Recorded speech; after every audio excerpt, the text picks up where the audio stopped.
See, now I'm interested!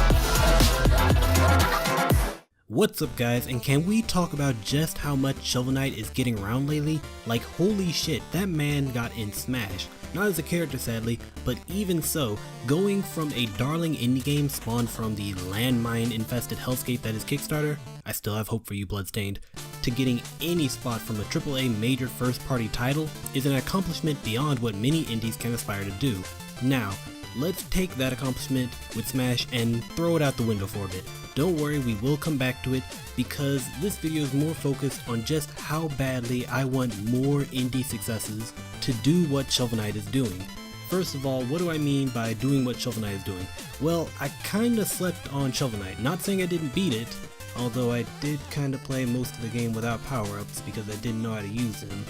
But I slept on its future successes. Not only did it get several continued updates and expansions, not only did it get ported onto all the major platforms, again, that's not the focus of this video, but it also made its presence known in many, and I mean many, other titles, including cameos in Indivisible, Sea Wars, Crypt of the Necrodancers, Aegis Defenders, Gunvolt 2, and what really brought my attention to this being fully playable characters in both Blade Strangers and Rivals of Aether.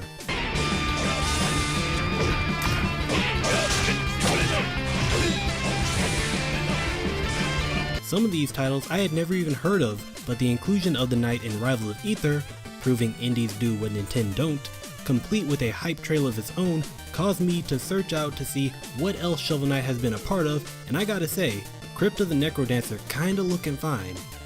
I wouldn't be surprised either if games with Shovel Knight ended up getting at least a little boost in sales whenever the man popped back into relevance via another cameo appearance, which is good for all parties involved, and I really want even more devs to consider doing something similar. For indies, the legal red tape has to be less harrowing to navigate than it is for a major developer to do. Obviously I can't say for sure, but without investors, corporate interest, and big CEOs breathing down the necks of development, I can assume it should be easier to pull off. And every game tends to have at least one star character to use as a sort of, I guess, ambassador to other games, even if it isn't the main character. Now, the best part to me though, is not the advertising, that's more for the developers, but to me the coolest part about this is the creative fuel that is taking a character from one game and integrating them into something a bit different, a feat that is one of the main attractions to the Smash games in my opinion. Just look at Shovel Knight in Rivals, you can see not only his shovel-based abilities are included, but also the unlockable abilities he gets throughout the game, the ability to open up a shop, a fact that is only unique to him, that's really cool, and even Shield Knight being part of his parry animation, proving that the best waifus are the ones that can watch your back.